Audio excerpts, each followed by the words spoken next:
हरकतुल अंसार के कुछ लोग जो शुरू में आए हुए थे जी हैंड ग्रेनेड से वो लोग खेलते रहते थे। एके वगैरह खोलते रखी थी उन्होंने। अटल बिहारी जी हमारे प्राइम मिनिस्टर थे, वो बॉम्बे आने वाले थे। एयरपोर्ट पे इनका उनको एसेसिनेट करने का प्लान।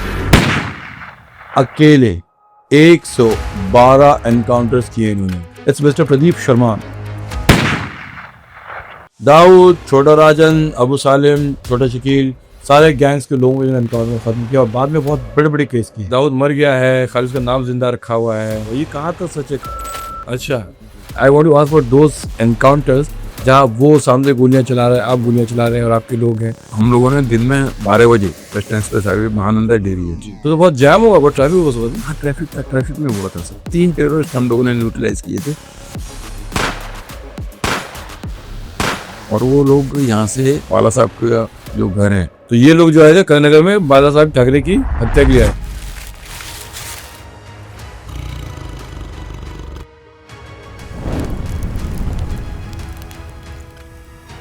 ये किस पॉइंट डिसाइड करते हैं आप लोग, इसको ठोकना है कि इसको उठा के लाना है? कोई डिसाइड नहीं करता है सर 112 ऐसे कैसे हो जाते हैं?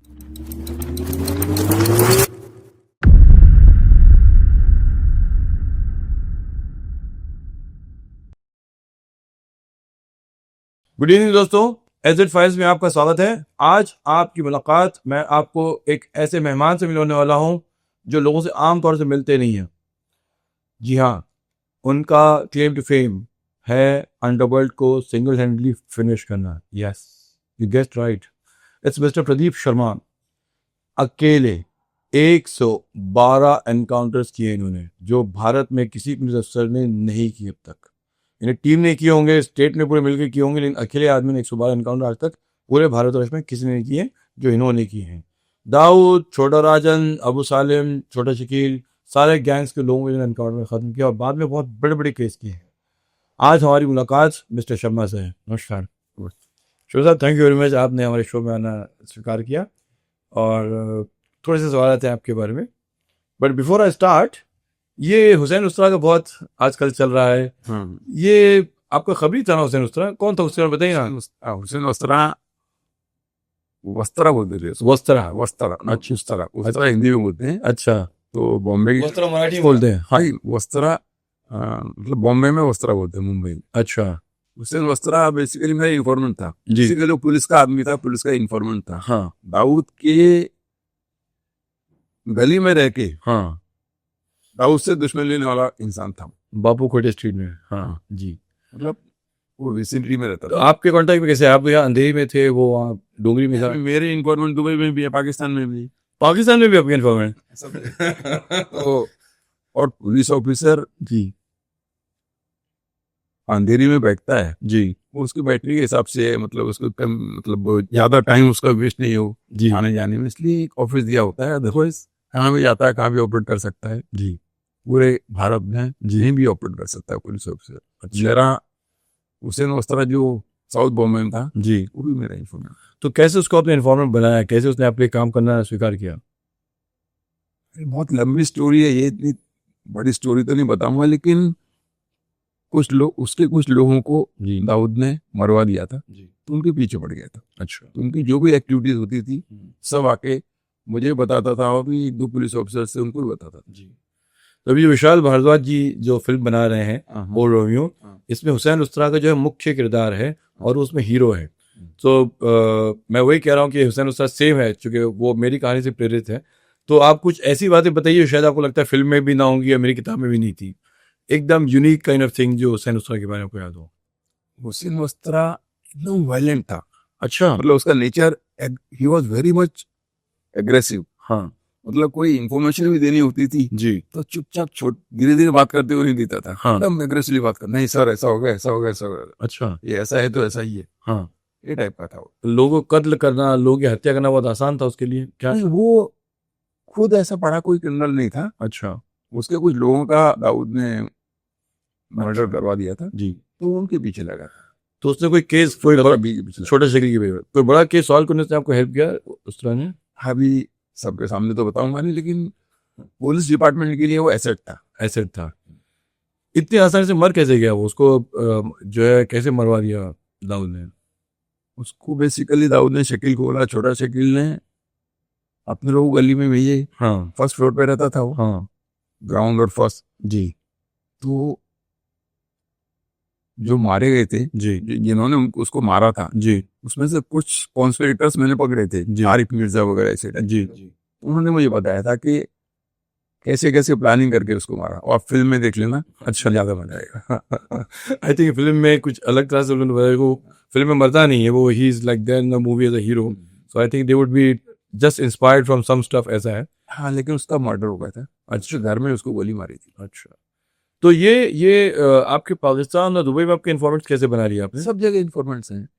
नहीं मतलब पाकिस्तान तो गए नहीं होंगे आप, जी बॉम्बे की बात तो और होती है, हाँ, पाकिस्तान में तो आप गए भी, तो आपने इन्फॉर्मेंट कैसे बना लिया वहाँ से लोग आते हैं ना यहाँ पर। अच्छा मैं नारकोटिक सेल में था, जी तो मैंने कई सारे बड़े बड़े सिंडिकेट्स मतलब ब्रेक किए थे जी नारकोटिक्स के। तो उसमें कुछ पठान थे, जी आज भी हैं वहाँ। हाँ उनको मैं पकड़ा था, जी 2-4 साल अंदर रह के मिल के पाकिस्तान चले गए, आज भी टच में है। तो यहाँ के लोग भागे हुए पाकिस्तान गए और आपके लिए खबर दे रहे हैं, आपको खबर दे रहे हैं? भागे हुए नहीं, हाँ वो बेसिकली वहीं के थे, अच्छा, पाकिस्तान के ही थे वो? पाकिस्तान के थे, यहाँ के ड्रग का बिजनेस करते थे। मैं पकड़ता था, जी पकड़ता था, अक्सर जेल में जाते थे। जी केस में कन्विक्शन हुआ तो 10 साल का कन्विक्शन था। जी अगर कन्विक्ट होते हैं तो 10 साल बाद बाहर आते थे, जी।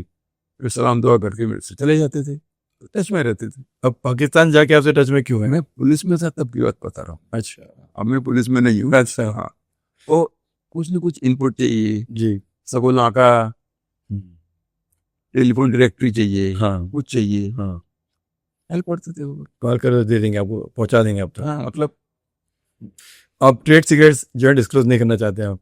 हाँ, नहीं वो तो नेचुरल, लेकिन जब मैं पुलिस में था तो मेरे दुबई में भी थे, पाकिस्तान में भी थे, बैंकॉक में भी थे। जहाँ जहाँ ये गैंगस्टर चुपते थे वहाँ हम लोग नेटवर्क डेवलप कर लेते थे। अच्छा, तो आपके हिसाब से ये कुल मिला के कितने खबरी होंगे आपको, आपका नेटवर्क कितना स्ट्रॉन्ग होगा आपका? उस समय मेरे पास जो they were attach to me only, जी, exclusively working for you. Exclusively, हाँ, ऐसे 500-550 थे। 500-550 हाँ खबरी हाँ, खाली आपके लिए, एक्सक्लूसिव? मेरे लिए। अच्छा, ये कितने पीरियड में आपने उन लोगों का नेटवर्क को यूज किया आपने? जब से पुलिस में था तब से मैं डेवलप करते करते करते करते गया, 35 साल इस्तेमाल किया था मैंने। 35 साल की सर्विस है आपकी। हाँ। तो ये आपने जो एनकाउंटर किए इतने सारे 112 एनकाउंटर, ये कैसे किया आपने? मतलब आपने कैसे प्लान करते थे, कैसे अरेस्ट करते थे, क्या करते? कभी एनकाउंटर मतलब ये एक्सीडेंट होता है, अचानक होता है। जी, it's a question of fraction of second. ये बहुत सुनी सुनी लाइन है मेरी, बट ठीक है। हाँ, फ्रैक्शन ऑफ सेकंड, जी जो पहले आवाज निकालेगा वो जीतेगा। अच्छा आवाज निकलेगी अंदर से इसके, अब जो फायर करेगा, जो पहले फायर करेगा वो जीत जाएगा। अच्छा, तो आपका स्कोर सबसे ज्यादा है, किसी और ने आपसे रिकॉर्ड आपका ब्रेक किया अभी तक आपने? रिकॉर्ड तो मैंने कभी देखा नहीं जी। तो सब मीडिया क्रिएशन है, जी उसके बारे में कुछ नहीं बोलूंगा। बेसिकली इंसान को पैदा करना जी ऊपर वाले का काम है, जी उसको इधर भेजना ऊपर वाले का काम है, मारना ऊपर बुलाना भी उसी का काम है। मैं तो माध्यम था। गैंगस्टर्स थे, क्रिमिनल्स थे, एक एक ने 10-10, 20-20 मर्डर्स किए थे, इनोसेंट लोगों को मारा था। तो ऑपरेशन में सामने सामने अगर कुछ हो जाता है, जी शहीद भगत सिंह होने तो मैं आया नहीं जी फिर भी घर में कोई है जी वेट करने वाला, जी। तो बस हो जाता है। तो आपका सबसे डेंजरस ऑपरेशन कौन सा था जो आपने किया अब तक, इतने सारे ऑपरेशन? डेंजरस पुलिस ऑपरेशंस मेरे डेंजरस ही थे सब। सबसे खतरनाक जिसमें जान का खतरा हो? हाँ, जान का खतरा हो, अभी भी याद है मुझे। जी हरकतुल अंसार के कुछ लोग जो शुरू में आए हुए थे। जी, वो कश्मीरी ऑर्गेनाइजेशन? हाँ जी कश्मीरी, तो उसमें पाकिस्तानी भी थे। जी तो इनपुट था, ये इन्फॉर्मेशन आई थी, हेमंत करकरे सर थे, जी वो रॉ में थे, जी उनको इन्फॉर्मेशन FBI से आई थी। जी। एक फोन नंबर आया था, जी। अब्दुल लतीफ नाम का बंदा था, अच्छा, वो फोन इस्तेमाल कर रहा था। FBI ने हेमंत करकरे साहब को दिया? राव को दिया, हाँ, राव को दिया, उन्होंने आपको दिया? उन्होंने मुंबई पुलिस को दिया। जी मुंबई पुलिस में प्रदीप सावंत थे, उन्होंने जी मुझे ओके इस काम के लिए लगाया था, जी। जिसमें और मेरी टीम लगे हुए थे। जी तो दुनिया भर की ये सब मतलब इंटरसेप्शन ये वो सब करने के बाद फाइनली हम लोग उनको, जब वो यहाँ रहते थे, जी 5 लोग थे, रेड करने गए वो प्लेस को, तो हम लोगों ने देखा कि हैंड ग्रेनेड से वो लोग खेलते रहते थे, ऐसे उछल के। एक हैंड ग्रेनेड से हैंड ग्रेनेड से जैसे बॉल की तरह से। हाँ भाई, खेलते रहते थे। हाँ एक का तो पैर ही नहीं था, हाँ मतलब वो एंकल के नीचे जी दोनों पैर नहीं थे, तो ऐसे शूज पहना हुआ था, हाँ ऐसे ऐसे करके। हाँ जब फाइनली हमने रेड किया, AK-56 मिली, एंटी टैंक मिसाइल्स मिले, 7-8 यहाँ जोगेश्वरी में से जोगेश्वरी बहराम बाग, बैराम बाग। हाँ वहाँ पे। तो उसमें क्या हुआ था एग्जैक्टली? चूंकि आप बताएं कि जान का खतरा था। जान का खतरा था, इतने डेस्परेट थे वो लोग जी। तो हमारे पास खाली पिस्टल्स थे, हमारे पास कोई बड़ा वेपन भी नहीं था। पुलिस रिवॉल्वर .32 जो 6-7 ऑफिसर थे, जी ऑफिसर थे, ना कोई कांस्टेबल था ना कोई था। मैं था, दया नाइक था, देवड़े था, प्रकाश भंडारी था, और 1-2 ऑफिसर्स थे। अच्छा AK वगैरह खोल के रखी थी उन्होंने, पिस्टल्स ऐसी पड़ी थी, जी मतलब वो ग्रेनेड्स तो एक ऐसी टोपली बोलते हैं ना, जी जी हाँ बास्केट, हाँ बस। उसमें ग्रेनेड्स रखे हुए थे। अच्छा जैसे फल रखे होते हैं, हाँ वैसे वैसे ग्रेड रखे हुए थे। हाँ। तो कितने लोग थे वो? 5 लोग थे। हम लोगों ने एनिया उनको एप्रिहेंड किया, उन्होंने फायरिंग करने की कोशिश नहीं की थी। अच्छा, उनका एनकाउंटर नहीं किया आपने उनको? नहीं, मतलब उन्होंने कोशिश ही नहीं की थी फायरिंग अच्छा। करने की, जी सरेंडर हो गए थे वो लोग जी हाथों पर, क्योंकि हमने ऑफ गार्ड पकड़ा था उनको। अच्छा। तो ये आपका सबसे खतरनाक ऑपरेशन था? हाँ, मतलब अगर थोड़ा भी उनको भनक लग जाती थी, जी हमने भनक ही लगने नहीं दी। जी इंफॉर्मेशन इतनी अच्छी तरह वर्कआउट की थी मैं और मेरे ऑफिसर्स ने, जी कि मतलब उनको ऐसा पलक झपकते हम लोग रूम में चले गए थे और वेपन लेके खड़े थे। तो आप कह रहे थे कि खाली आपको एक टेलीफोन नंबर दिया गया था, हाँ, उसके उस टेलीफोन के बेस पे कैसे आप उन तक पहुंचे? टेलीफोन नंबर दिया गया था, वो था अब्दुल लतीफ का, जी जो उनका यहाँ का कॉन्टेक्ट पॉइंट था। जी तो उसको हम लोगों ने पहले ट्रैक किया। जी ट्रैक ऐसा किया कि उस समय लोकेशन तो मिलती नहीं थी, जी मतलब आप वहाँ जो फोन टैपिंग में सर्विलेंस में आपको लोकेशन नहीं मिली? लोकेशन नहीं मिली। जी ये कब की बात है? कौन सा 1999 की बात, 1998 1999 99 जी। तो उस वक्त फोन टैपिंग से मोबाइल की लोकेशन नहीं मिली? लोकेशन नहीं मिलती थी। जो जब वो फोन करते थे तो उसको पाकिस्तान से कोई फोन आ रहा है, कोई कहीं से फोन आ रहा है, तो एक अजान की आवाज आती थी सुबह, हाँ और उसी समय भैंस चिल्लाती है ना हाँ तबेले में, हाँ तबेले में जो आवाज आती जी जी जी सेम दोनों आवाजें क्लैश होती थी। अच्छा तो मतलब मस्जिद भी है और तबेला भी है। अच्छा। तो वो तो आपको इसमें ना हाँ जी वो हम लोगों ने ढूंढा, मेरे इन्फॉर्म बता इतने इन्फॉर्मेंट्स थे, जी तो उन्होंने पॉइंट आउट किया बॉस ये तो इधर है। जी तो हम लोगों ने फील्ड लगाई, जी in the mean time Abdul Latif को पकड़ लिया। जी। तो उसने हमको, वो भी कश्मीरी था? अब्दुल लतीफ कश्मीरी था कि? जोगेश्वरी का था वो प्रॉपर, अच्छा जोगेश्वरी का था। उसके घर में लोग रह रहे थे, ये कश्मीरी थे, उसने उसने रखा था इनको। इनको रखा था, शरण दी थी उसने? हाँ, इनको एक किराए का वो लेके जी घर लेके इनको रखा। अच्छा चाल थी जी ग्राउंड+1 की उसमें। अच्छा। तो पूरी मुस्लिम बस्ती थी वो? हाँ, पूरी मुस्लिम। इसलिए उसमें अजान की आवाज और एक तबीला जो था। तो खाली इतने से क्लू से आप जाते? हम लोगों ने तो कितना समय लगा आपको तो उनको ट्रैक डाउन करने में? 8-10 दिन लगे। तो आपको उनके प्लान्स मालूम पड़े क्या? वहाँ प्लेयर्स उनके मालूम पड़े, जी तो हम लोगों ने उनको पकड़ा। जी तो उस समय कंधार हाईजैकिंग हुई थी, IC 815 जो राइट हाँ काठमांडू से जी इंडिया आ रहा था, जी उसको हाईजैक किया था मसूद अजहर के कुछ लोगों ने, जी। भाई वगैरह था उसका। जी तो उसको हाईजैक किया था, तो अंदर कौन है मालूम नहीं था। तो इनसे ये उनकी बैकअप टीम थी, जी। ये लोगों ने उनके पासपोर्ट्स वगैरह बना के दिए थे, हम्म, तो इनसे हमको उनके फोटोज मिले थे। अच्छा तो पूरे वर्ल्ड को किसी को नहीं मालूम था कि अंदर कौन कौन टेररिस्ट हैं। हमारे पास उनकी फोटोज थी। तो मेरे जो सुपीरियर्स हैं, जी उन्होंने प्रदीप सावंत, उन्होंने फोटोज IC 814 का हाईजैक का लिंक जोगेश्वरी के बैठी चौल में था, बैरम बैरम बैरम बाग, बैरम बाग। जो आपने इसको ट्रैक डाउन किया। तो आपको उन सारे हाईजैकर्स की आइडेंटिटी मालूम पड़ गई थी यहाँ पे? यहाँ पे बैठे उनके फोटो मालूम पड़ गए थे। अच्छा ये जी ज्यादा इंट्रोडक्शन के बाद मालूम पड़ा कि उस समय अटल बिहारी जी हमारे प्राइम मिनिस्टर थे, जी वो बॉम्बे आने वाले थे। अच्छा तो एयरपोर्ट पे इनका उनको असैसिनेट करने का प्लान था। अच्छा। इन्हें जो प्रधानमंत्री बॉम्बे पहुंचते तो उनको उनकी हत्या करने का प्लान? हाँ, ये वाली टीम, ये जो सारे जो ग्रेन्स जो फल लेके बैठे थे, यस उसके लिए थे वो सब, जो आपने बहुत ही वक्त पे आपने फॉइल कर दिया। टाइमली एक्शन हुआ और जी। यूटिलाइज किया। I want to ask about those encounters जहाँ वो सामने गोलियां चला रहे हैं, आप गोलियां चला रहे हैं और आपके लोग हैं जख्मी हो रहे हैं और आप उनके एनकाउंटर में ये हो रहा है। ऐसा कोई इनकाउंटर सुना ही रहा, कोई बात स्टोरी? ऐसा इनकाउंटर हम लोगों ने दिन में 12 बजे, जी जैसे भाई सोचो आप, जी दिन में 12 बजे महानंदा डेरी है हाईवे पे, जी western express highway Mahananda dairy है जी। गोरेगांव के पास? गोरेगांव। हाँ, वेस्ट एक्स हाईवे हाँ, पे हाँ 3 टेररिस्ट हम लोगों ने न्यूट्रलाइज किए थे हाँ, हाईवे पे। हाईवे पे। उनका 800 गाड़ी था जी AK-56, जी। उनके पास दोपहर 12 बजे? 12 बजे दिन में। तो बहुत जाम होगा, बहुत ट्रैफिक होगा उस वक्त। हाँ ट्रैफिक था, ट्रैफिक में हुआ था सब। ट्रैफिक में हुआ था? हाँ। डॉक्टर साहब हमको बताइए ना, कैसे वर्णन कीजिए, कैसे हुआ वो? अभी उस समय 2003 की बात है ये। जी तो और एक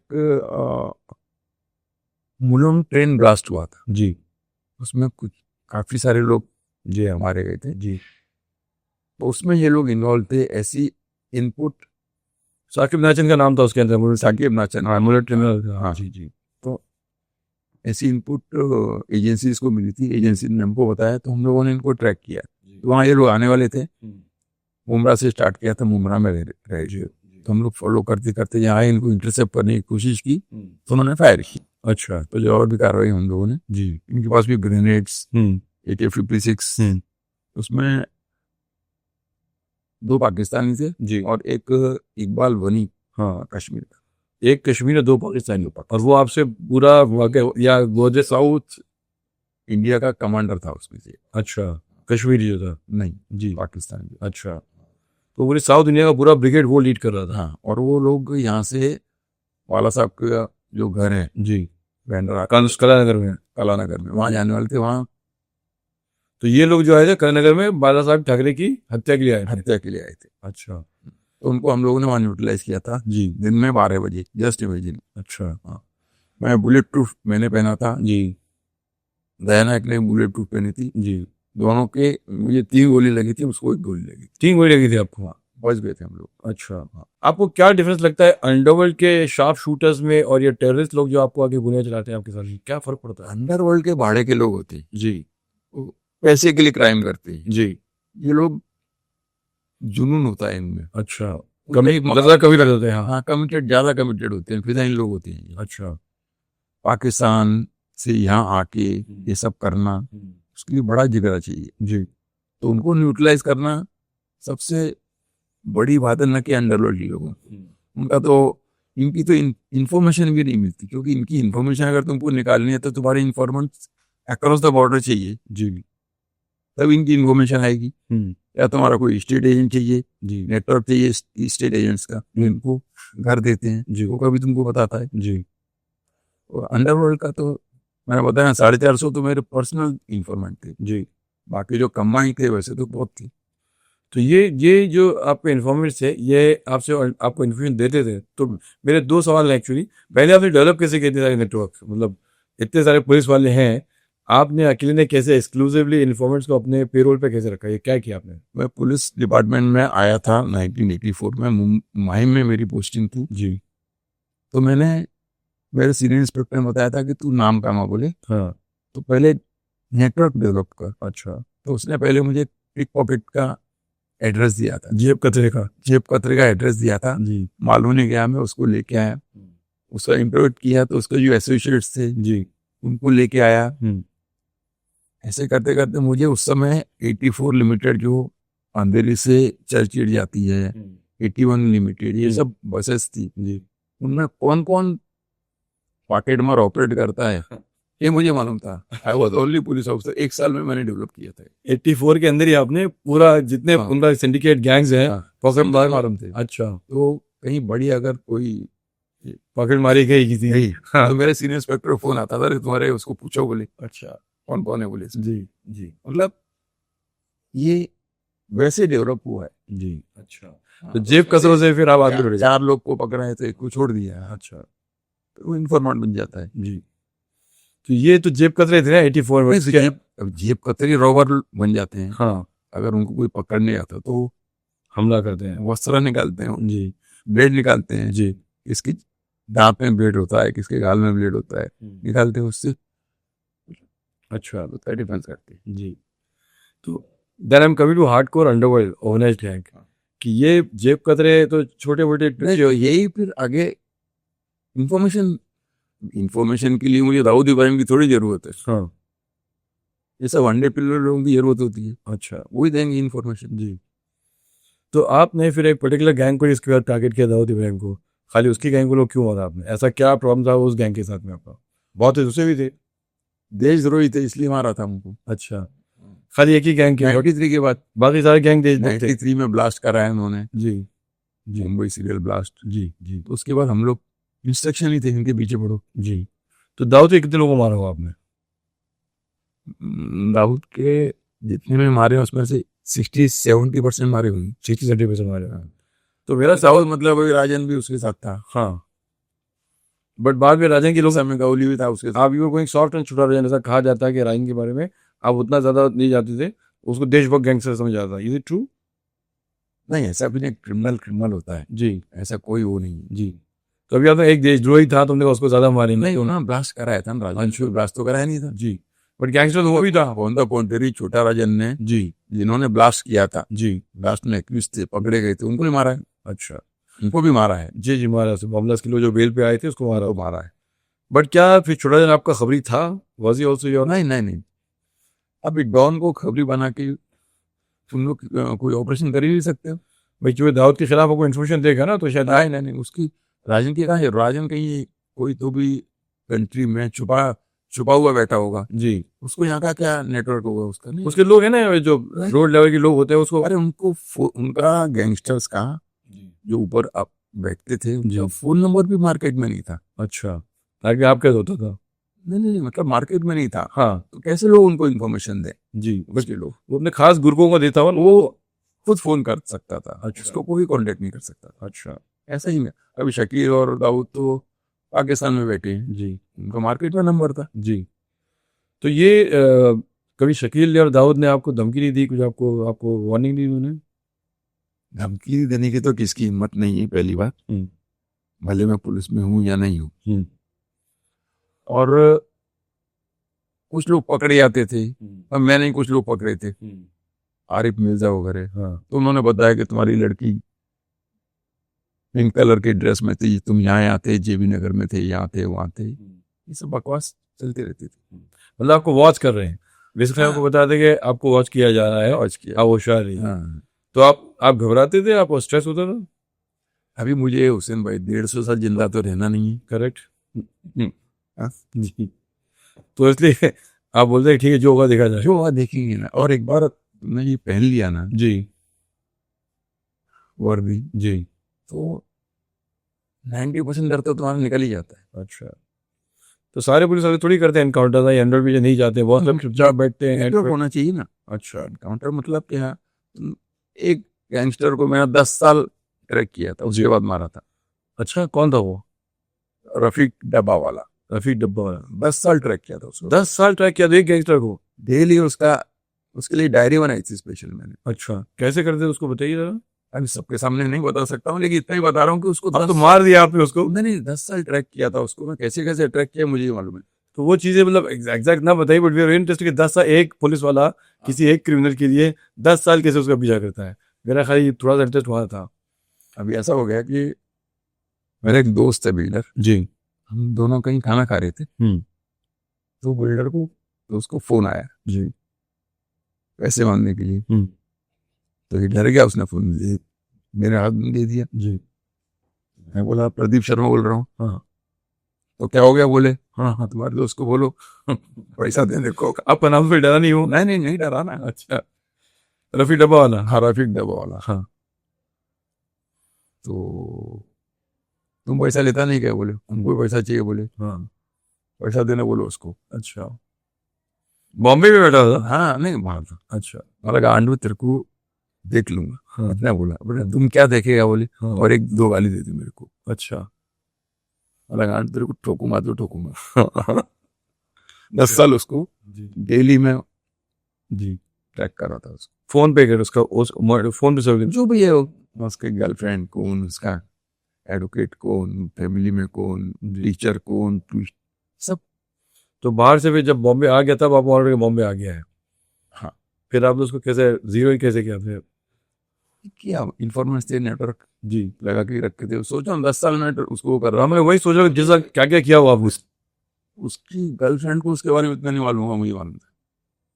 फोन पे करते जो भी सब कर करा के। जी जी एक चीज ऐसी थी कि मुझे उसके बारे में सब मालूम था। ऑब्सेशन हो गया था आपको रफीक डब्बा गाली दिया है। हाँ हाँ, तो मुझे उस अपमान का बदला लेना है नहीं, बदला नहीं, मतलब न्यूट्रलाइज करना कि ये कितना डेयर डेविल होगा। जी फिर ऐसे अगर इंसान को जी डराता है, जी कोशिश करता है डराने की, बाकी बिल्डर को तो परेशान कर डालता होगा, जिंदगी हराम कर देता होगा। जी तो कैसे मतलब जो है फिर आपने सोचा कि इसको ठोकूंगा या इसको नहीं, मतलब न्यूट्रलाइज किया उसको मैंने अच्छा मेरे हिसाब से। कहाँ हुआ था कैसे हुआ था इनका सांता क्रूज में ये सांता क्रूज जंक्शन है ना, एसयू रोड पे, जी सामने सूर्या नर्सिंग, हाँ हाँ हाँ उसके सामने सुबह 6 बजे 6 बजे क्या कर रहा था कैसे पाया गया वहाँ पे बाहर से आया था। जी तो आपने उसको फॉलो किया और उसको मेरे लोगों ने फॉलो किया, मेरे तो सब जानते ही हैं, जी जी तो मैं मतलब मैनेज किया था। जी तो वहाँ पे सनरूफ में उसका एनकाउंटर हुआ था।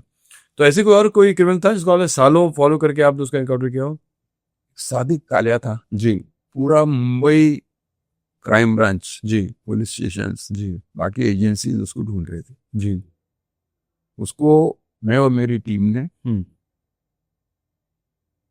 1997 में जी 12 दिसंबर 1997 को शाम को 5 बजे मारा था। अच्छा आपको तारीख भी याद है हाँ, तारीख टाइम भी याद है मुझे। अच्छा 22 मर्डर में वांटेड था। जी कोई उसको छोटा राजू बोलता था, कोई बड़ा राजू बोलता था, कोई भूत बोलता था, कोई कालिया बोलता था। फुटबॉल प्लेयर था वो बेसिकली। फुटबॉल हाँ हाँ पहले गौली गैंग में था। जी गौली गैंग में ऐसा था कि ये लोग, गौली ने समझे बोला कि भाई इसको मारना है, इसकी SPI बोलते हैं, सुपारी। अच्छा तो कौन SPI हाँ हाँ कौन लेगा, तो लोग हाथ उठाते थे 5-6 लोग, जी तो इसका नंबर नहीं आता था। जी तो फिर ये शकील के इधर आया और स्टार्ट किया। सिंगल हैंडेडली उसने छोटा राजन को खत्म कर दिया था। शादी काले हैं बिन में शूटर्स थे, हाँ सिंगल हैंडेडली मारता अच्छा बाइक पे जाके। और ये जिस दिन मारा था, हम लोगों ने शाम को 5 बजे दादर स्टेशन के सामने, जी ये जो भाजी मार्केट है भाजी मार्केट, वेजिटेबल मार्केट है फुल, हाँ फुल मार्केट है ना, जी जी कोहिनूर इंस्टीट्यूट के सामने, अच्छा वहाँ कितनी भीड़ होगी, बहुत भीड़ वहाँ मारा था। तो ये पट्टा उस समय, ये और इसका एक साथी मोहन रावले हमारे MP थे शिवसेना के। जी अम्बेडकर कॉलेज में क्रॉस करके उनका एक फंक्शन था वडाला में, वहाँ जाके उनको मारना वाला था। तो उससे ये मोहम्मद नवले को मारने वाला था ये हाँ अच्छा एकदम ये था। तो एकदम एंड टाइम पे आपको खबर मिली और उसके पास पहुंच गया हाँ। तो ये जो अंडरवर्ल्ड के लोगों को जो आप जिस तरह ट्रैक कर रहे थे, ये इकबाल कास्कर सुना है कि आपका विकेट काफी इजी था इन द सेंस कि इकबाल कास्कर आपको बहुत आसानी से मिल गए थे और दाऊद का भाई था। तो ये कैसा हुआ था? मुझे लगा कि आपसे दाऊद ने कहा सुना कि मैं जाके इकबाल को ले आओ, उसका एनकाउंटर मत करना, तो आपने एनकाउंटर नहीं किया उसको ले, ऐसा कुछ हुआ था? नहीं, इकबाल बेसिकली, इकबाल कोई गैंगस्टर सच नहीं था, राउत का भाई था, ये लेवल था उसके सिर की भी। जी वो नाम एक्सटॉर्शन कर रहा था लेकिन एक्सटेंशन करने की कोशिश कर रहा था, जी। कर छोटे मोटे एक्सटेंशन कर रहा था वो। जी मुंबई पुलिस एकदम स्ट्रिक्ट थी, तो जी। उसने अपना बेस थाना शिफ्ट किया। अच्छा थाना में आ गया था वो? हाँ पर डोंगरी में था ना वो तो हाँ हाँ थाना में जाके करता था। जी थाना मतलब मुमरा में कहाँ पे? थाना सिटी में मुमरा सब अच्छा इन जनरल। ओके उसका बैड लक मेरी पोस्टिंग थाना हो गई। अच्छा उसका बैड लगे आपका कुछ हाँ उसका बैड लक। जी ओके हाँ जी फिर तो आया कि अभी एक्सेशन में कौन कौन कर रहा है, अभी क्या क्या जी इंफॉर्मेशन की मीटिंग की मैंने। जी तो बोले यहाँ तो अभी इकबाल भाई का नाम चालू है। मैंने, इकबाल वो तो उधर डोंगरी मीडिया में करता होगा ना, जी साहब अभी इधर कर रहा है। 2-3 इंस्टेंसेस बताए, जी तो उसके पीछे लगा, उसको पकड़ने उसकी हसीना आपा के घर में रहता था वो। जी गॉर्डन फ्लैश अपार्टमेंट हाँ नागपाड़ा में करेक्ट। जी तो वहां जाके हम लोगों ने उसको पकड़ा। Gordon Hall I think Gordon Hall apartment G first floor पे। नागपाड़ा में फर्स्ट हाँ मैं मिल जाऊँ हसीना पाऊँ तो उसके उनके घर पे। हाँ तो फिर क्या उसने मतलब रजिस्ट नहीं किया या? कोई रेजिस्ट नहीं किया, खाना खा रहा था। अच्छा चलो इकबाल, हाँ हाँ साहब, हाँ पहचाना? बोले हाँ। हाँ फिर बोले चलता हूँ खाना खा लूँ। अच्छा घबराया ही? हाँ नेचुरली घबराया। हाँ लेकिन उससे उसको पकड़ने से दाऊद गैंग के बारे में जी। बहुत कुछ पुलिस को मालूम पड़ा। अच्छा, तो यानी उसने आपको दाऊद के दुबई और पाकिस्तान के सारे ठिकाने बता दिए? बहुत कुछ बता दिया था उसने। वो आप नहीं बताएंगे हमको? मतलब ये तो सब जग जाहिर है कि दाऊद कहाँ है और मैंने बहुत कुछ बता दिया था उसने। अच्छा। मतलब दाऊद की क्या हैबिट्स हैं, हाँ, उसका नेचर कैसा है, क्या करता है, ये मतलब ये सब। बताइए ना क्या हैबिट्स है उसके, नेचर कैसे है? लोग, हमारे ऑडियंस सुनना चाहेंगे। मैं बहुत कुछ लिख चुका हूँ उसके बारे में, but at least as a officer उसके भाई ने क्या बताया? एज पर हिम, जी। इकबाल खुद कभी, जी। दाऊद इकबाल को प्यार करता है बहुत ज्यादा। हाँ। वो झगड़ा करके यहाँ आया है, पाकिस्तान से? रिपोर्ट हुआ है यहाँ, अच्छा। यहाँ से दुबई से अच्छा, दाऊद का विरोध करके? विरोध करके रिपोर्ट हुआ है। जी। तो ये इकबाल का कहना है कि सर मैं कब 2 घंटे मेरे साथ बैठता था, बताता था। जी। अच्छा, बोले मैं समुद्र किनारे कभी नहीं जाता, बोले अच्छा। नहीं तो दाऊद मुझे किडनैप करके पाकिस्तान ले जाएगा। अच्छा, समुद्र के नहीं जा रहे तो? हाँ, जी। मतलब ऐसा उसका बोलना है। जी। होता है शाबिर का जो लड़का है, जो भी अच्छे काम में लगाया दाऊद ने जी। दुबई में, एक अच्छे बिजनेस में, ऐसे अलग अलग लोगों को उसने वो किया है। जी। पूरी फैमिली को हर महीने जी। दाऊद की तरफ से, इकबाल का बोलना है, जी। पाकिट आता है, अच्छा। मतलब एक पेमेंट आता है हाँ हाँ। हर महीने की, कुछ डेट फिक्स है, वो डेट जी। को कोई ना कोई आके उनको पैसे देके जाता है। अच्छा। इस समय ऐसा बातें बताई जो मतलब ज्यादा इम्पोर्टेंट तो नहीं थी पुलिस के लिए, लेकिन एक इंटेलिजेंस आपके लिए चाहिए। हाँ, ये नेटवर्क कैसे चलता है उसका, मतलब तो अभी जो बहुत खबरें और अफवाहें हैं, मतलब I don't how to call it, कि दाऊद मर गया है, खाली उसका नाम जिंदा रखा हुआ है, शकील मर गया है, उसका नाम जिंदा रखा हुआ है, ये कहाँ तक सच है? कहाँ तक ये है कि दाऊद जिंदा है, मर गया है, क्या है? दाऊद क्यों मारे? बुराई जल्दी मरती नहीं है, पहली बात। अच्छा। दाऊद पाकिस्तान में आराम से है। अच्छा, आराम से। लोग कह रहे हैं मर गया है वो, तो मतलब आईएसआई ने उसको कब से खपा दिया है। ये खुद वैसे अफवाह कर देते होंगे। अच्छा, आईएसआई वाले कर देते हैं, लेकिन वो जिंदा है और वो जिंदा है। काम कर रहा है अभी लोगों। तो मतलब मैं वही, मेरे श्रोताओं को बहुत से सवाल थे कि जो है दाऊद के बारे में क्या खबर जिंदा है, किफ्टन एरिया में रहता है, जी। एड्रेस से वहाँ रहता है, अच्छा। अलग अलग नाम से ये हैं, जी। ये सब। टेररिस्ट को पकड़ने के लिए आपकी प्लानिंग की शुरुआत कैसे होती है? आप उसको एग्जीक्यूट कैसे करते हैं? आप क्या करते हैं कि आपका वो ऑपरेशन फेल नहीं होना चाहिए, 100% सक्सेसफुल होना, कैसे करते हैं हम? पहले तो इंफॉर्मेशन जो आती है, जी। कौन सी टाइप की इंफॉर्मेशन है, कैसी इंफॉर्मेशन है, सच है झूठ है, जी। वो वेरीफाई करते हैं। जी। अगर थोड़ा भी लगा, जी। इंफॉर्मेशन तो जो भी आती है वेरीफाई, हर इंफॉर्मेशन वेरीफाई होती है। तो पहले इन्फॉर्मेशन का जो, what is the shape of the information, कैसे आती है आपके लिए? सर ऐसा ऐसा कुछ गड़बड़ लग रहा है इधर। अच्छा, गड़बड़ लग रहा है तो नहीं? हाँ, गड़बड़ लग रहा है, हाँ, ओके। कोई लोचा है बोले इधर। जी। फिर? मेरा क्या लोचा है? हाँ। तो भाई एक 2-3 दिन दो, जी। थोड़ा पैसा लेके आता है वो। जी। अच्छा। हाँ, फिर 2-3 दिन बाद आता है, हम्म। फिर बताता है कि सर सपोज गैंगस्टर की इंफॉर्मेशन है, हम्म। टेररिस्ट की इंफॉर्मेशन तो मोस्टली एजेंसीज के पास से आती है, जी। मुंबई पुलिस के। आईजी और आरडब्ल्यू, हाँ, वो जो एजेंसीज उनके और वो पास आपसे शेयर करते हैं? वो शेयर करते हैं, सुपीरियर से शेयर करते हैं, वो जी। कंसर्न ऑफिसर्स को बताती है, जी। तुम ये डेवलप करो, तुम ये डेवलप करो। ओके। गैंगस्टर की इंफॉर्मेशन तो लोकल, जी। लोकल ब्रीड है सब, सही। लोकल ही आती है। तो अगर खतरनाक रहेगा तो हम लोग उसको अपने एक आदमी चिपकाती है। अच्छा, अपना चिपकाते हैं, मतलब कैसे करते थे? ये मेरे पब्लिक, ये मुझे समझ में आ रहा है, हाँ, लेकिन मेरे श्रोता जो इन टर्मिनोलॉजी समझते हैं। इन द सेंस जी। उसके नजदीक हमारा एक आदमी प्लांट करती है, उस गैंगस्टर के नजदीक नजदीक एक आदमी प्लांट होता है हमारा, उसके काम में लगा देते हैं, मतलब जो भी काम कर रहे हैं। हाँ हाँ, जी। तो उसका चाय वाला बोल के बेचते हो, सिगरेट वाला आया, ओके। उसके आसपास ड्राइवर का दोस्त, हाँ, मंडरा था उसके आसपास। हाँ, ऐसा जी। एक आदमी प्लान कर देते हैं, जी। क्योंकि आजकल कोई भी फोन पे बात नहीं करता है। अच्छा, अब फोन की टैपिंग दी कर लिया आप लोगों ने? मतलब इतना सबको मालूम पड़ गया कि कोई फोन पे बात ही नहीं करता। ओके। तो ये इन्फॉर्मेशन आती है वो सब मैन्युअली आती है। जी। तो आप उससे एक चिपका के आदमी को, उस चिपका के आदमी से सब मालूमात लेते हैं, दुकान मिलने आता है, ये कहाँ जाता है, इसका रूटीन क्या है, क्या करता है। जी। अगर नंबर में या तो नथिंग लाइक इट, ओके। अच्छा, नंबर निकाल लेते हैं आप लोग, नेचुरली निकालेंगे ना। ताकि उसको सर्विलेंस में डाल दें आप लोग। तो ये किस पॉइंट डिसाइड करते हैं आप लोग, इसको ठोकना है कि इसको उठा के लाना है? कोई डिसाइड नहीं करता है। जी सर 112 ऐसे कैसे हो जाते हैं फिर? 112 हाथ से? अरे मैंने बोला 1000 से ऊपर इन्फॉर्मेंट है मेरी। जी मतलब किसी और को इतने हाथ से नहीं हुए, खाली आप ही इतने हाथ से हुए? बताया ना, मैंने पहले साल से ये सब शुरू किया था। जी पहले साल से ही आपने? हाँ, ये मतलब नेटवर्क इकट्ठा करना शुरू किया था। एक पुरोहित पुरोहित सीनियर इंस्पेक्टर थे, उसने बताया था। अच्छा तेरा जितना बड़ा नेटवर्क हुआ बोले जी इस सिटी में, जी। उतना तू बड़ा बनेगा वो। तो आपके करियर में हादसे शुरू कब हुए?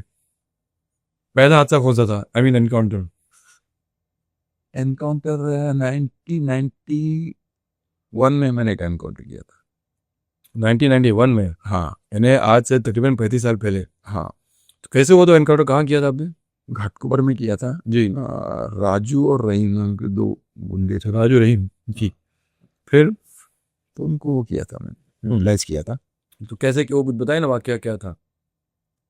मुझे जहाँ तक याद है, जो मैंने अपनी किताब में लिखा है कि शायद पंखे शाह बाबा दरगाह के पास का चौल थी और उस चौल में लोग शायद किसी बच्ची को सता रहे थे, इस वजह से कर रहे थे, बच्चे को सता रहे थे। हाँ, सब कुछ करते थे, ऑलराउंडर थे वो लोग। अच्छा आप कभी तभी कहाँ पोस्टेड थे आप? मतलब ऐसा, मैं Ghatkopar police station, Chiranagar police station है ना, हाँ चौरानगर, वहाँ पोस्टेड था, डिटेक्शन ऑफिसर था। जी। नॉर्मली 90s में गैंगस्टर्स का अपहरण था, जी पुलिस का अपहरण नहीं था। जी। तो उनको पकड़ने जाते थे कोई पुलिस वाला, डिटेक्शन स्टाफ बोलो, सर्वेलेंस स्टाफ बोलो, मार के भगाते थे वो लोग। ऐसे 26 केसेस थे पुलिस वालों को मारे भगाए? ऐसे 26 केसेस थे जी। असर पुलिस असल्ट के उनपे। राजू रहीम ने 26 मरतबा पुलिस वालों को मारा? हाँ, अच्छा। भगाते, कोई जाता ही नहीं था। चिरानगर से? हाँ, चिरानगर बोलो, पंतनगर बोलो, आसपास के एरिया से नॉर्मली। तो फिर आपके मामले हाथ में ये मामला कैसे आया है? अचानक एक इन्फॉर्मेशन आई, जी तो हम लोग गए जी। As usual. हम्म बोले पुलिस वाले हैं ना, बोले। जी तो स्टाइल करने की कोशिश की, जी। मारने की, तो हम लोगों ने गोली मार दी उसको। अच्छा उसने मतलब आप पे हमला करने की कोशिश की फिर से? हाँ, पुलिस पे हमला करते ही थे वो लोग, अच्छा। डेस्परेट थे एकदम। तो फिर आपने गोली मारी? जेल से भागे हुए थे, जी। ऐसे अलग अलग क्वालिटीज थे। तो आपको ऐसा लगा नहीं जब गोली सच होगा क्या ये लोग मर जाएंगे या मुझे मेरे खिलाफ कार्रवाई हो जाएगी? कार्रवाई, जान इंपॉर्टेंट है कि कार्रवाई इंपॉर्टेंट है? अच्छा ये पहला एनकाउंटर था? हाँ, ये दोनों मार दिए राजू रहीम? दोनों एक को मारा, एक को पकड़ लिया, ऐसा भी नहीं हुआ? नहीं, दोनों मार दिए ऑन द स्पॉट फिनिश। तो फिर उसके बाद हादसे होते गए, एनकाउंटर होते गए? हाँ, फिर एक्सीडेंट्स हैं, ये होते रहते। जी होते रहे। पुलिस ऑपरेशंस करते हैं हम लोग, तो उसमें सब चालू होते हैं। जी।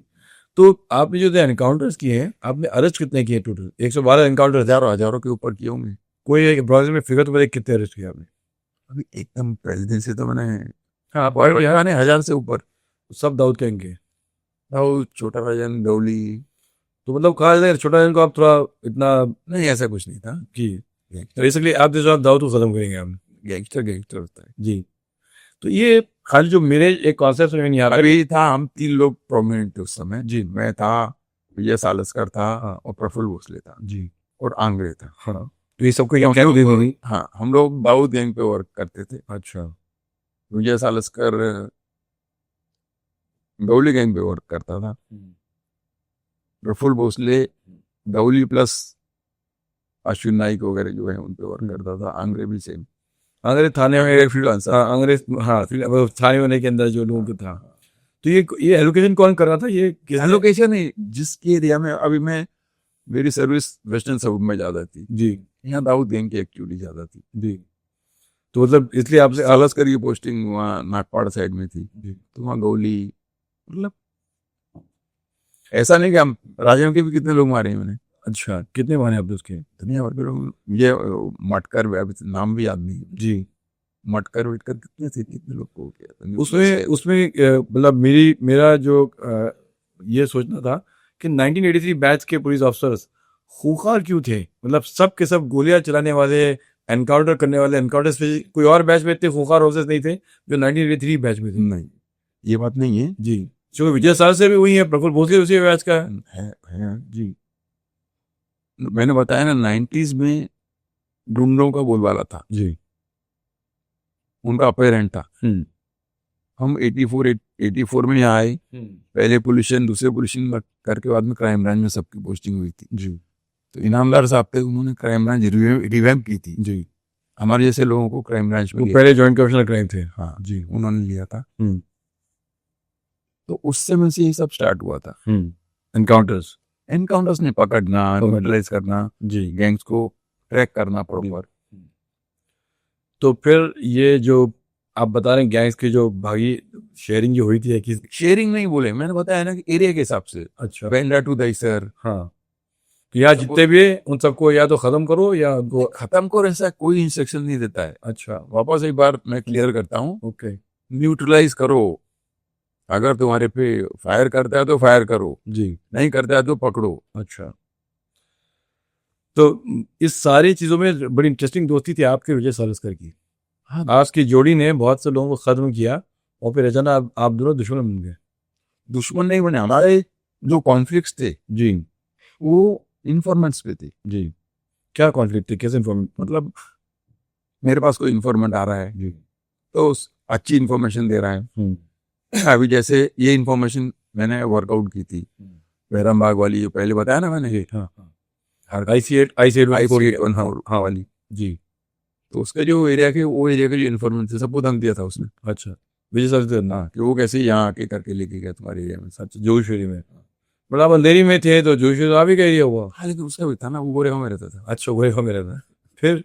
तो मतलब ये टाइप की होती। हाँ तो फिर वो नाराज होकर इन्फॉर्म मेरे पास आते थे, हाँ फिर मेरे पास आते तो बोलता था उसके पास वापस तुम चले गए, जी मतलब ये टाइप का। तो फिर वो फोन करता था, अरे काय को दम दे रहा हमको, तो फिर शांत हो जाता। अच्छा ये टाइप की, तो कोई दुश्मनी नहीं थी, जी खानदानी दुश्मनी टाइप कोई नहीं। नहीं, इन द सेंस कि professional rivalry, okay let's make it professional rivalry. हाँ, इन्फॉर्मेंट्स के ऊपर आई जी इन्फॉर्मेंट्स के ऊपर थी कि ये इसको मुझे मारना था या ये गैंगस्टर मेरा विकेट था, नहीं, उस तेरे एरिया नहीं उसके ऊपर नहीं थी इन्फॉर्मेंट्स।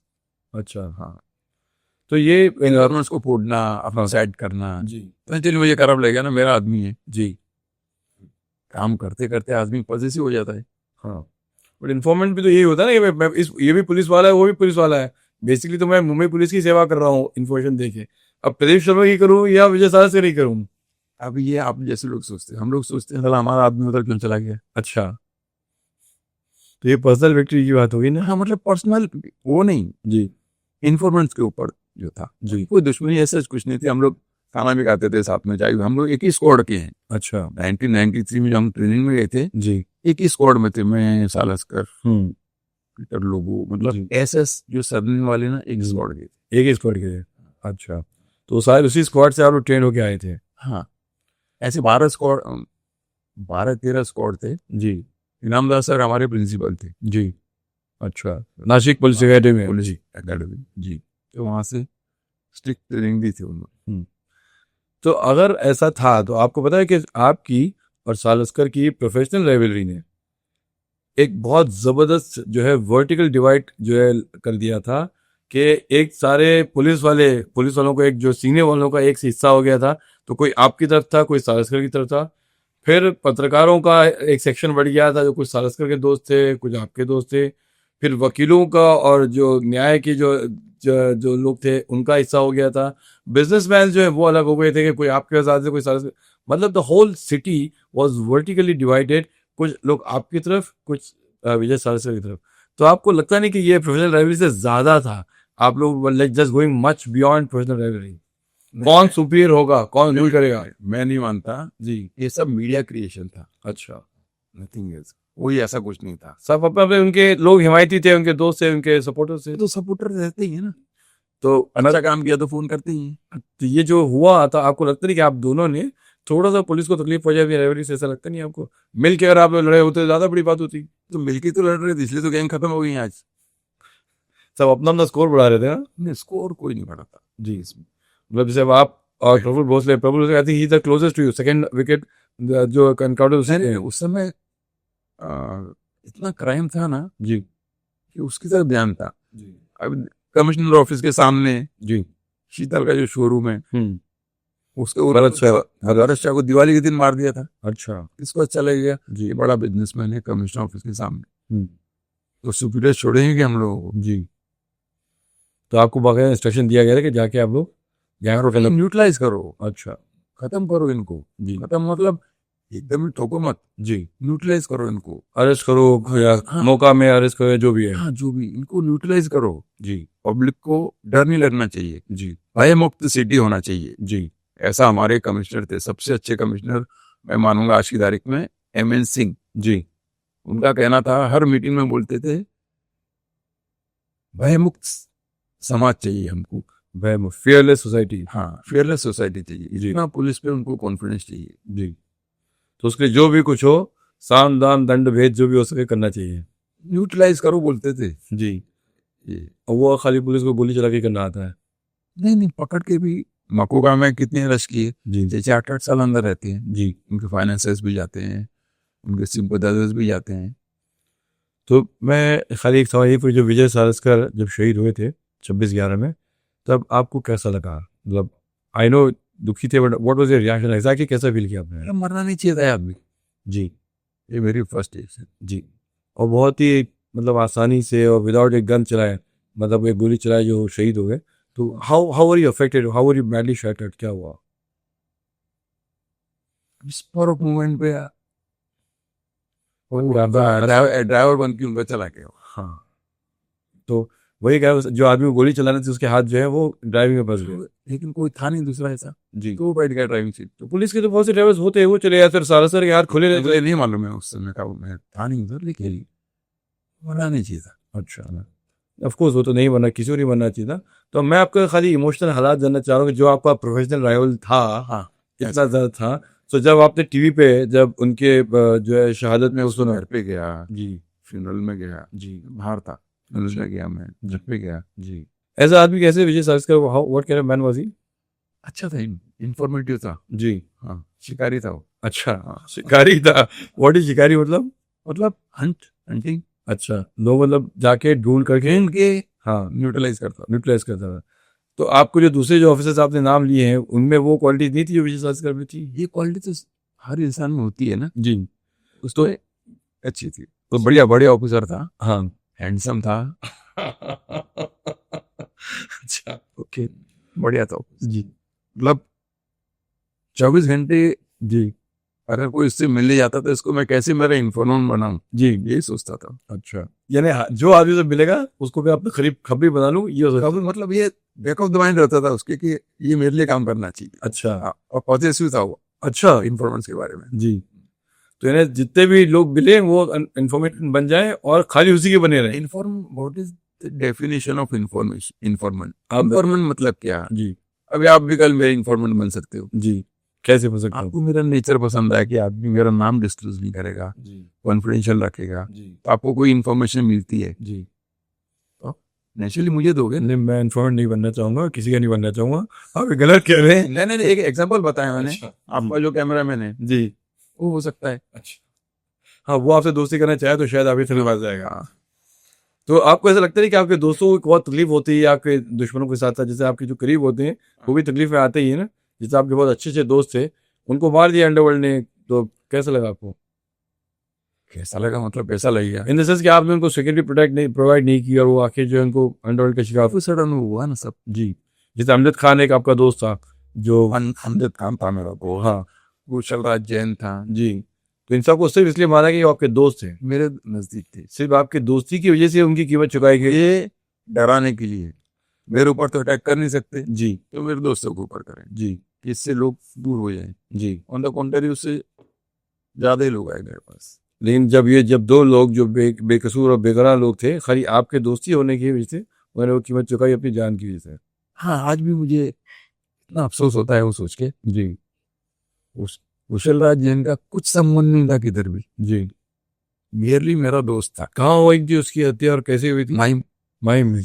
कापड़ बाजार माहिम में, जी गणपति का सीजन था, जी तो सादिक काले और मुन्ना जिंगाड़ा जी, दोनों आए थे, उसको मार दिया। अच्छा उसमें से एक को तो मैंने मार दिया था, जी सादिक काले को। जी, मुन्ना जिगाड़ा बच के निकल गया। मेरा जिंगाड़ा बाहर चला गया था। अच्छा, वो होता तो उसको ही मार देते आप। अभी मैंने जिसको मारा उसको मत है। अमजद खान का क्या हुआ था? उसको किसने मारा? आप तो उसके हत्यारों में। अमजद खान को राजन ने मारा था। क्यों मारा था उसको? अमजद खान, अमजद हुसैन नाम था उसका, अच्छा पठान था वो। जी तो उसको नारकोटिक्स का पूरा नॉलेज था। जी। तो पूरे बड़े बड़े सिंडिकेट्स को एनसीबी के साथ मिलकर ब्रेक कर रहा था। अच्छा। तो एनसीबी का मेरा इन्फॉर्मेशन तो था ही, जी।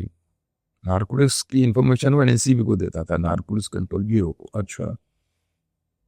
तो ड्रग सिंडिकेट ने उस समय एक कब की बात है, 2005 की बात है, जी। एंड 6 की बात है। हम्म। 2006 में 20 करोड़ की सुपारी छोटा राजन को दी थी। जी। तो छोटा राजन ने उसको 2006 में 20 करोड़ की सुपारी, 20 करोड़ फॉर अमजद खान के मर्डर की। हाँ, इतना इंपॉर्टेंट आदमी था वो।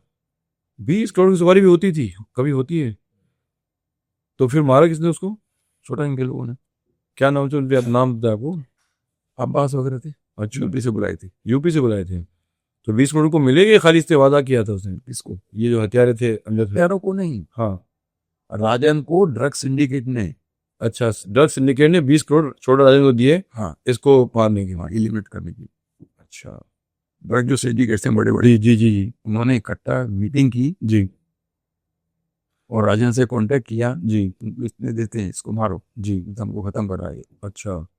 तो ये कितने साल इसने कितनी क्षति पहुंचाई थी इतने ड्रग सिंडिकेट्स को इतने सालों में? ये सुपारी अगर कोई देगा मतलब कितनी क्षति पहुंचाई उनसे जो। हाँ।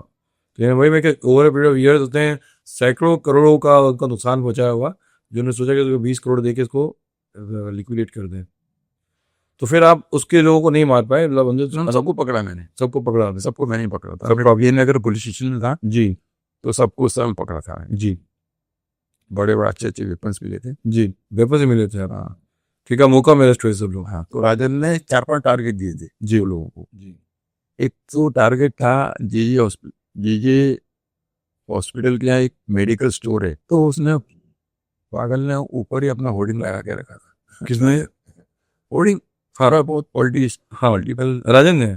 नहीं, हाँ। जो टारगेट था जो उसने टारगेट, एक अच्छा खुद का होर्डिंग लगा के रखा था वो। अच्छा, ऊपर। तो राजा ने बोला था वो शूटर उसको, हाँ ये होर्डिंग देख लेना, नीचे जो बैठा है हाँ। काउंटर पे वही बैठा होगा, उसको मार देना। अच्छा, अपनी मेडिकल स्टोर में ऊपर से बोर्ड लगा के अपना फोटो डाल दिया। हाँ। हाँ, फिर?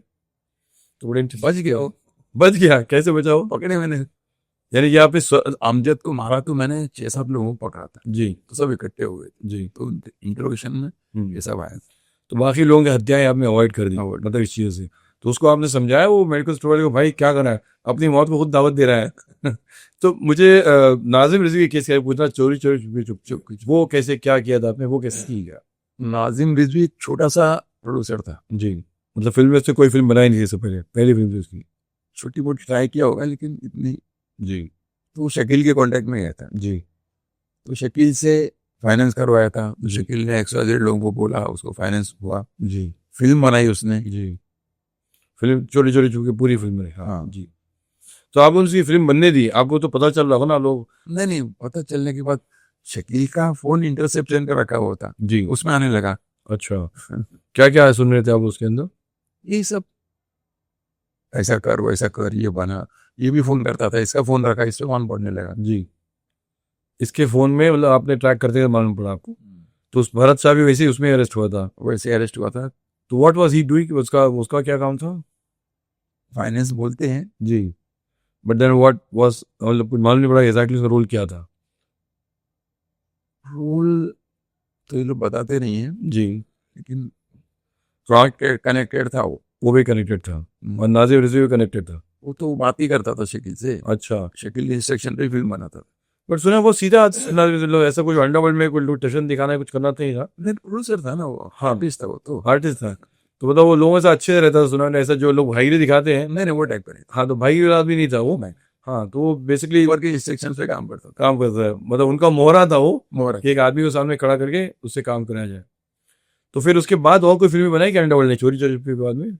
मेरी तो नॉलेज में नहीं। आपके नजर में नहीं? बट आपका ऐसा मानना है कि बॉलीवुड अब भी अंडरवर्ल्ड कॉन्टैक्ट में है या कितनी क्लोज है?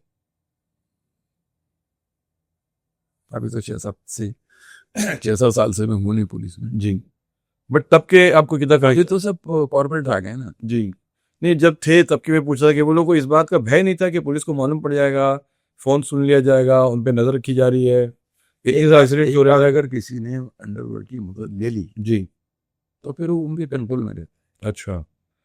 तो अजीत दीवानी का मर्डर क्यों हुआ था बताइए?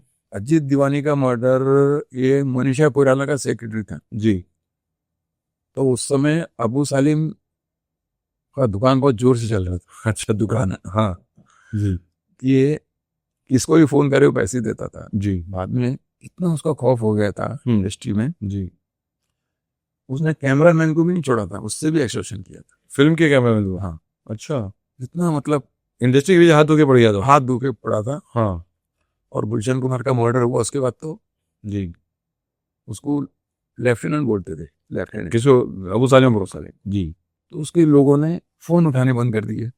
अभी एक्टर तो फोन उठाता नहीं, जी उसका फोन तो उसका सेक्रेटरी हाँ जी सेक्रेटरी उठाएगा, जी तो कोई फोन उठाता नहीं था, इसलिए उसने जस्ट एक मैसेज भेजने के लिए इंडस्ट्री में जी कि अगर तुम मेरा फोन नहीं उठाओगे तो यह शुरू होगा। इसने यूपीसी शूटर्स बुलाई, मैंने ही पकड़ा था मेरे को, अच्छा और इसको ऑफिस में जाके सिर में गोली मरवा दी। तो कितने लिटरली कि उसका फोन नहीं उठाते हैं, अजीत दीवानी ने उसका फोन नहीं उठाया इसलिए इसलिए मतलब सेक्रेटरीज को, बाकी सेक्रेटरीज को मैसेज देने के लिए, जी अगर कोई मेरा फोन नहीं उठाएगा जी तो ये हासिल होगा उसे। अदरवाइज में दीवानी को कोई अंडरवर्ल्ड लिंक्स नहीं है कुछ नहीं था कोई लिंक नहीं था, कुछ नहीं था सिर्फ वो उस फिल्म एक्ट्रेस का मैसेज देने के लिए इंडस्ट्री को एक आदमी को उसे एग्जाम्पल बना दिया सबके लिए हाँ फटाफट फोन उठाने लगे। उसके सब उठाने लगे तो मतलब और फिर पैसे भी देने लगे एक्सटॉर्शन भी मतलब होने लगा डर के आदमी क्या कर तो आपके पास ऐसा कोई तरीका नहीं था कि इसको रोका जाए या इसका खौफ बंद कर करते थे, जाए उसको शूटर उसको पकड़ते थे, न्यूट्रलाइज करते थे जी वो जो आजमगढ़ से लोग इम्पोर्ट फेरी लाता था वो उनके फोन ब्लॉक करते थे। जी अबू सालिम तो इतना गंदा इंसान है जी कि कोई उसके शूटर का, उसके आदमी का अगर जी एनकाउंटर हो जाता है तो वो फोन बंद करके बार में बैठ के डांस देखते रहते थे। अच्छा मालूम है, अब इसके घर वाले मुझे परेशान करेंगे पैसे के लिए, जी फोन ऑफ करता था, स्विच ऑफ करता था और बाहर में जाके डांस देखते बैठता था। इतना क्या बोलेंगे इसको, जी इतना गंदा इंसान। तो बाकी दूसरे गैंगस्टर्स क्या करते थे अगर मतलब उनके आदमियों को अगर हत्या होती थी या इसकी बात बता रहा हूँ, दूसरे गैंगस्टर्स को तो ऐसा कोई इन्फॉर्मेशन आई नहीं। अच्छा बट इसके वजह ऐसा था कि अपने लोगों की परवाह नहीं करता था बिल्कुल नहीं, बोले जो पकड़ा गया गवर्नमेंट का हो गया, अच्छा नहीं पकड़ा गया तब तक मेरा है। तब तक मेरा है जब तक जिंदा है मेरा है मुर्दा हो गया नहीं जिंदा नहीं, हाँ जब तक पुलिस पकड़ती नहीं है जी तब तक वो मेरा है। अच्छा अगर पुलिस पकड़ ली जी तो गवर्नमेंट का है। अच्छा फिर वो कभी उनकी कोई हेल्प नहीं करता तो दूसरे गैंगस्टर तो लीगल फीस वगैरह देते थे ना मतलब मैंने सुना है कि बाकी शकील गैंग के लोग जो बाकी ऑर्गेनाइज थे, हफ्ता देते थे हाँ जेल के लोगों को भी देखते थे और उनके वकील की फीस देते थे खाली ये नहीं देता था इतना तो मैं एक लास्ट कुछ एक सवाल खाली मिनट बचे हैं आपसे आप जब दीन नगर में थे तो वो लखन भैया एनकाउंटर करके कॉन्ट्रोवर्सी क्या थी कुछ कहने बताएंगे मुझे और उसमें आपका नाम क्यों आया जबकि आप थे भी नहीं हमने किया भी नहीं तो हुआ कैसे वो पूरा आपके नाम पे क्यों टिकट पड़ा गया वो अभी पुलिस में कुछ राइवल भी होती है जिसका शिकार था मैं जी गैंगस्टर से दुश्मनी मेरी जी तो पुलिस लखन भैया गैंगस्टर था हाँ बड़ा गैंगस्टर था, डीके राव का बॉस था वो। अच्छा जो डीके राव भी वापस हाँ करके हाँ हाँ उसका बॉस लखन गुप्ता, लखन भैया, लखन गुप्ता लखन भैया उसका बॉस था हाँ हाँ, फिर वो बॉस था उसका। हाँ जब उसका एनकाउंटर हुआ जी तो मैं वो टीम में नहीं था, जो टीम एनकाउंटर करने जाती है जी या उसको अप्रियन करने जाती है, जी फायरिंग में सपोज इंजर्ड होता है, वो मरता है, जी तो जो पुलिस होती है जी वो टीम कंसर्न पुलिस स्टेशन जाती है और एफआईआर रजिस्टर कराती है जी कि ऐसे ऐसे हम लोग इसको पकड़ने आए थे, ऐसा ऐसा हो गया। हम्म। ये 2006 की बात है। तो ये डीएनआर पुलिस की टीम ने किया था डीएन नगर और वर्सोवा की दोनों की टीम थी, अच्छा उन्होंने किया था, जी बट डीएन नगर में पोस्टेड था। जी तो टीम गई, जी फिर सबके स्टेटमेंट लोकल पुलिस लेते हैं, कौन कौन टीम में था, ये था वो था, एफआईआर सब, मेरा नामो निशान नहीं था उसमें जी तो मैं था ही नहीं टीम में। अच्छा ऑल ऑफ ए सडन हाँ मेरा नाम पहला आ गया उसमें, जी जब हाईकोर्ट की बेसिस पे एफआईआर रजिस्टर हुआ जी और अरेस्ट किया मुझे। जी 3.5 साल अंदर था, 22 भरी हुआ। जी कैसा लगा वो आपको कि आपने बेगुनाह होने के वजह आपको अरेस्ट करके जो है तो यानी आपके जो पुलिस में जो वरिष्ठ अधिकारी आपके दुश्मन उन्होंने किया या कोई और हो जाती गैंगस्टर्स और पुलिस इनके कोलैबोरेशन में मैं अरेस्ट हुआ था। इनके पुलिस अरेस्ट हुए थे ये देखो कि अकेला गैंगस्टर तो मुझे कुछ नहीं कर सकता है, जी हिम्मत नहीं है उसकी। जी जब तक उसको पुलिस का सपोर्ट नहीं मिले, जी पुलिस का सपोर्ट मिला, उन्होंने मिल करके फिर आपके साथ ये भी अब साल के बाद बाइज्जत बरी हो गए। इसके बाद एक बार ऐसा भी हुआ था कि आपको कुछ अंडरवर्ल्ड के लिंक्स की वजह से जब आपको डिसमिस भी किया गया 311 में, तो 2008 में, 2008 में, तो अभी में वो भी 6 महीने में क्लियर हो गया था ना उसमें। वो भी 6 क्लियर हो गया था। और फिर हम था ही नहीं। अरे दाऊद के मैंने मारे, राजन के मारे, सबके तो पकड़े मारे, जो भी न्यूट्रलाइज किए लोग। जी और मुझे वो दिखा दिया कि लिंक है। जी अरे मुझे इन्फॉर्मेशन का कोई डॉक्टर और इंजीनियर थोड़ी देगा, जी उसमें से कोई आदमी देता है। जी मैंने बताया ना, हम एक आदमी हमारा प्लान करते हैं उसमें। जी जी तो उससे भी आप कैसे बाहर आ गए थे वो 311 के जो डिसमिसल में से? 8 महीने में क्लियर हो गया था उसको। अच्छा, और आपको रीइंस्टेट कर लिया गया? रजिस्टर्ड नहीं किया, फिर ये केस में फंसा दिया लखन भैया हम 2009 में। अच्छा, 2000 तो मतलब जैसे एक केस खत्म हुआ आपको दूसरे केस में लेकर 2008 से निकल के 2009 इसमें, तो ये 2008 में आप ड्यूटी में नहीं थे, आप उसको you are not in police. हाँ, अभी डिसमिस किया तो कैसे? हाँ नहीं नहीं मैं खाली पर्सपेक्टिव में ला रहा हूँ अपने ऑडियंस के लिए। हम्म। 2009 में आपको फिर 2010 में 10 में हाँ। लखन भैया केस हो गया। जनवरी 10 में मुझे अरेस्ट किया था, 7 जनवरी अच्छा, 2010। और फिर 2000 क्राइम मैंने किया नहीं है, जो गुनाह मैंने किया नहीं जी उसकी सजा में भुगती थी। 3.5 साल जेल में रह गए। तो जेल में आपको लोग आपके दुश्मन नहीं हुए, लोग आपको मारने नहीं आए जिन लोगों के? बहुत प्लानिंग की थी लोगों ने। हाँ, छोटा राजन, शिकली जाना, इन्होंने अलग अलग गैंग्स तैयार की थी मुझे जेल के अंदर? हाँ, कौन से जेल में थे आप? मैं थाना जेल में था अच्छा, मुझे मारने के लिए। तो अब मैं police officer, always a police officer. Okay, police officer ही रहता है वो। जी तो मुझे मालूम था इनकी क्या टैक्टिक्स है, कितनी जिगर है, कितना क्या है, जब मैं उस हिसाब से रहता था। जी बाद में एंड ऑफ द डे जब मैं छूट गया, अरे बोले साले एक पत्थर तो मारते थे उसको। जी अच्छा यानी कुछ आपको बाल नहीं पकड़ कर वो कुछ नहीं कर पाए। 3.5 साल आप जेल में सुरक्षित रहे। हाँ। कोई आपसे मिलता था, कोई आपसे डरता था, या कोई आके ताने देता था, ऐसा कुछ आपको वो भी कुछ बोलता था आपको? नहीं, किसी को अलाउड ही नहीं था मैंने सिखाने। अच्छा, तो मैं आपसे खाली एक सवाल और कर लूँ इससे पहले कि मेरा समय पूरा हो जाए।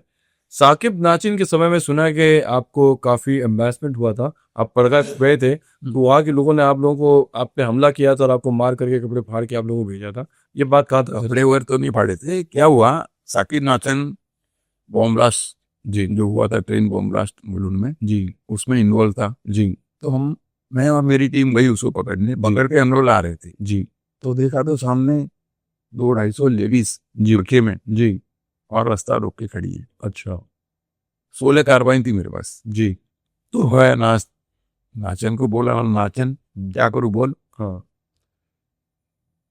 इनको सबको गोली से उड़ा दूं? नहीं नहीं, ये नहीं बोला मैंने, क्या करूं बोल। थोड़ा सा मुझे अभी जाने दो, हाँ, मैं सरेंडर हो जाऊंगा बात। अच्छा, क्या है अनेसरी, तुम कुछ करोगे भी ये होगा, और लेडीज हैं, इसलिए हम लोगों ने पीछे लिया। मतलब हम लोग ये सुना कि लोगों ने आप पे हमला किया था, अटैक भी अटैक, बल्कि दया नायक को तो शारीरिक तौर से कोई नुकसान पहुंचाया था, और फिर कपड़े वपड़े फट गए और फिर आप लोग वहां से बहुत शर्मिंदा होकर लौट के आए थे। नेचुरली अगर आरोपी को हमारे हाथ पकड़ा हुआ था, उसको वो चुरा के लेके जाएगा, कुछ एडी चुरा के लेके जाएगी, जी लोग क्या कर सकते हैं जी। तो उस जमाने में आपका शौर्य उस वक्त काम नहीं आया है। अब लेडीज को मारने में थोड़ी शौर्य है, जेंटर को मारने में शौर्य है। उठा के जीप में डाल के दंदनाते नहीं सब जगह पैक कर दिया था पड़का के अंदर। हाँ। ऐसी कोई जगह नहीं जहां से उसको निकाल के ला सकते थे? अरे हमारे आसपास सब अच्छा, लेडीज ही लेडीज। अच्छा हाँ। तो बाद में सरेंडर हुआ साकिब नाचन? आगे टेररिस्ट मारे मैंने जी, 3 दिन बाद मार दिए तो टेररिस्ट, वो जो यहाँ गोरेगांव में इनकाउंटर मारे थे। तो यानी साकिब नाचन को जो आप जब विफल हुए उसको गिरफ्तार करने में, तो उसके 3 दिन के बाद में ये टेररिस्ट मिले, इनका पता कैसे लगा साकिब नाचन से? वही सब लिंक थी। अब बोलना नहीं चाह रहे साकिब नाचन, अब तो मर गया, साकिब नाचन भी मर गया। ठीक है, लेकिन वही लिंक थी, सब उससे मिला था। हाँ, तो डर के साकिब नाचन जी 5वें दिन जी हाईकोर्ट में सरेंडर हो गए। उसके बाद में क्या मेरा इनकाउंटर होने वाला है, यानी इन तीनों को मार के अभी वो आगे मुझे मारेंगे, मतलब डर के सरेंडर हो गए। अच्छा, तो मतलब मेरा कहना है कि आपकी जर्नी बहुत फैसिनेटिंग है, लेकिन मैं आपसे सवाल करना रुक नहीं पा रहा हूँ। सिर्फ 1-2 सवाल और खाली प्लीज। आपके बॉसेस में सबसे फेवरेट बॉस कौन सा था आपका जयमैन Singh, as a police commissioner? Mahesh Narayan Singh, Mahesh Narayan Singh, एकदम हर आदमी। नरसिम्हा नरसिम्हा। एकदम ऐसा क्या था उसके अंदर सबसे एमएनसी? बढ़िया था एकदम। जी, मैं बोला ना भय मुक्त सोसाइटी चाहिए, बोले प्रदीप। जो करना सब करूँ।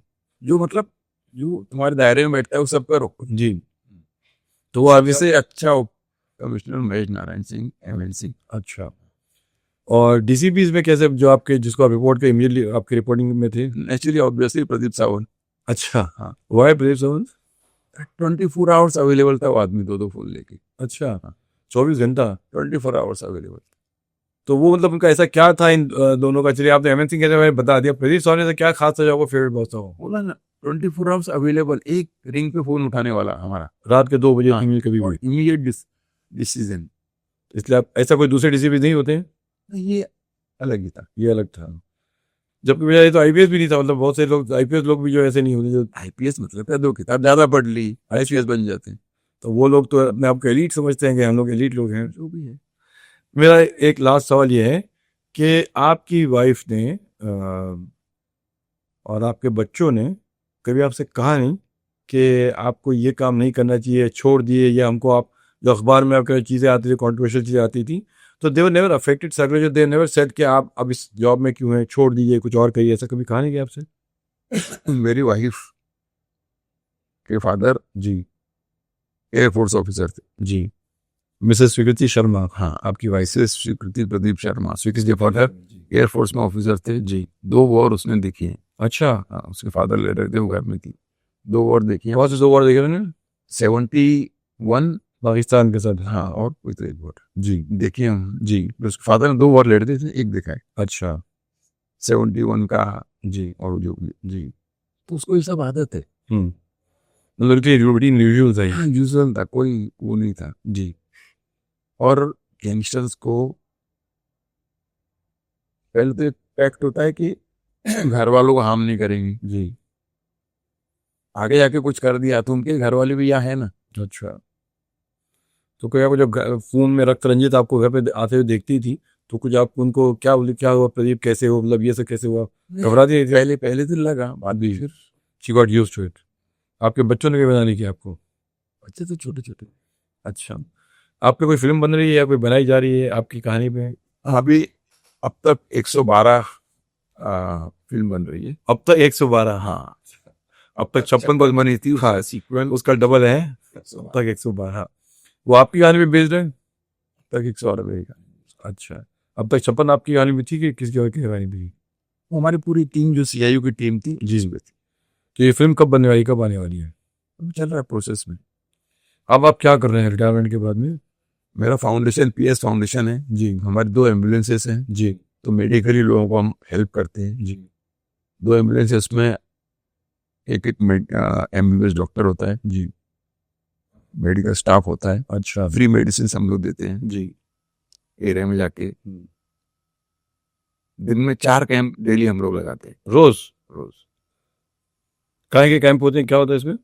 उसमें किसी को खांसी है किसी को वायरल फीवर है जिसको डायबिटीज है ब्लड प्रेशर है ये सब जो नॉर्मल रूटीन की जो बीमारियां हैं जी, वो चेक करते हैं कैटरेक्ट की फ्री ऑफ कॉस्ट ऑपरेशन कराते हैं हम लोग जी, बाकी भी जो ऑपरेशन है कैंसर के इसके उसके कराते हैं तो जो सोसाइटी ने मुझे दिया है जी। वो रिपे करने की कोशिश कर रहा हूँ वो मेरा फेवरेट फोटो था जिसमें 12,000 महिलाओं ने आपके हाथ पे राखी बांधी है। 12,000 राखी आपके हाथ में, अजीब व गरीब फोटो था, मैंने आज तक कभी देखा नहीं किसी के हाथ में इतनी सारी राखियां। तो इन्हें अपने अपने एरिया में काफी पॉपुलर है आप? हाँ लोगों से जुड़ा हूँ मैं अच्छा। तो फिर इलेक्शन लड़ने के आप वसई विरार क्यों गए फिर आप? मुझे बोला गया उद्धव सर ने बोला था एकनाथ शिंदे सर ने बोला था वहां जाके लड़ो उनके खिलाफ कोई खड़ा नहीं रहता है जी। तो आप उनके बोलने से मान जाएगी? हाँ वहां जाके तो अभी पॉलिटिक्स परस्यू करेंगे अपने करियर में आगे आप? नहीं मैं सोशल वर्क कर रहा हूँ जी। पॉलिटिक्स परस्यू में बहुत बहुत धन्यवाद शर्मा साहब, आपने बहुत बढ़िया कहानियां सुनाई हैं। एक्चुअली यकीन जानिए मेरा दिल नहीं चाह रहा रुकने का, मेरे पास बहुत से प्रश्न हैं और सिर्फ जो आपसे वादा हुआ था समय का, तो इसलिए मुझे यहाँ रुकना पड़ रहा है, वरना मैं आई कुड हैव जस्ट आपसे पता है भाई आज भी मैं मेरे दोस्तों के लिए खड़ा हूँ जी, किसी को भी कोई भी तरह की तकलीफ है जी। तो मैं हमेशा खड़ा हूँ आपके लिए भी हमेशा मैं खड़ा नहीं, मुझे बहुत तकलीफ देते हैं बहुत से लोग, मतलब मेरी पॉडकास्ट देखने के बाद में बहुत धमकियां आती हैं। हूँ ने सब इधर धमकियां कुछ नहीं मैं आपके साथ खड़ा हूँ जी, कोई आपका बाल बाका नहीं कर सकता आप अच्छा काम कर रहे हो थैंक यू, बहुत बहुत धन्यवाद। Thank you very much Sharma साहब। दोस्तों इसको देखिए, कमेंट दीजिएगा कि आपको कैसा लगा ये, और शर्मा साहब को बधाई हो कि इतना बढ़िया काम किया है। We need more such heroes in a society, in a department. All the best sir. Thank you, thank you.